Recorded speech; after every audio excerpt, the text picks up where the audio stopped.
Before the cup existed, humans drank the same way animals do, kneeling down, face first, into water. One invention changed that forever, and it's older than most people think. The earliest cups weren't crafted at all, they were found. Archaeologists believe early humans first drank from cupped hands, hollowed gourds, large leaves, and animal horns long before anyone deliberately manufactured a drinking vessel. The oldest known man-made cups date back roughly 10,000 years, discovered in China, crafted from carved stone and later from fired clay, marking one of humanity's first steps away from drinking directly from a stream or pool. Pottery revolutionized the cup entirely. Once humans mastered firing clay into durable ceramic vessels, starting around 9000 BCE in parts of East Asia and the Middle East, cups became something that could be shaped, decorated, and reliably reproduced. This wasn't just a convenience, it fundamentally changed how humans stored and transported liquids, allowing water, milk, and eventually wine and beer to travel with people rather than requiring them to drink on location. Ancient Mesopotamian and Egyptian cups reveal something surprising. Cups quickly became symbols of status, not just tools. Wealthy households used elaborately decorated cups made from gold, silver, and semi-precious stones, while ordinary people drank from simple clay vessels. Archaeological digs have uncovered gold cups buried alongside Egyptian pharaohs, suggesting that even the afterlife required proper drinkware befitting one's earthly rank. The ancient Greeks transformed the cup into something closer to art.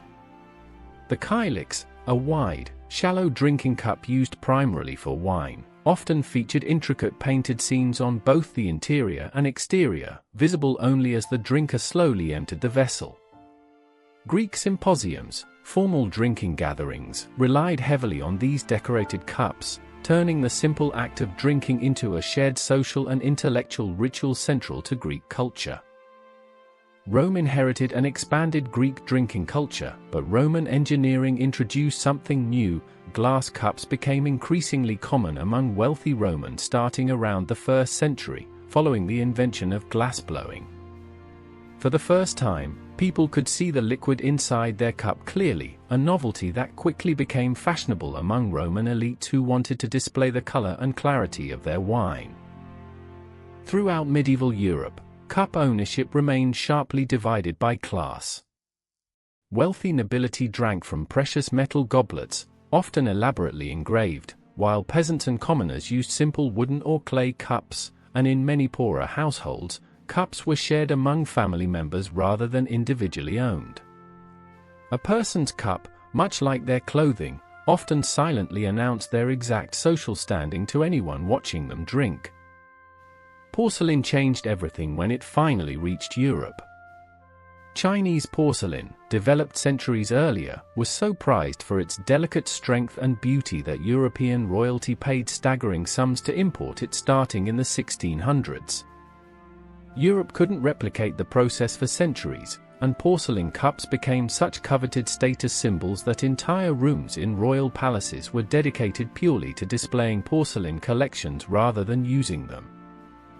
Everything changed in 1708, when German alchemist Johann Friedrich Böttcher finally discovered how to produce genuine porcelain in Europe, ending China's centuries-long monopoly.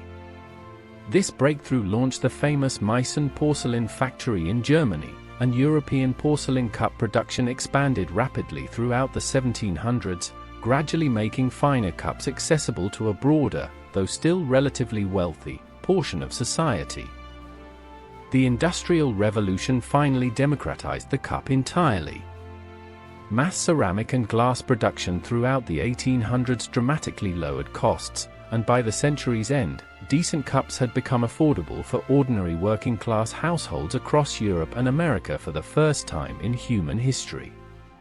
What had once required gold, silver, or rare imported porcelain to signal status had become something nearly every household could simply own. From cupped hands at a riverbank, to gold vessels buried with Egyptian pharaohs, to porcelain worth more than gold, to the ceramic mug sitting on your desk right now, the cup's journey reflects thousands of years of human status, artistry, and daily ritual. Something so ordinary that you probably don't think twice before drinking from it once quietly separated kings from commoners. The next time you take a sip, remember, you're holding an object humanity spent 10,000 years perfecting.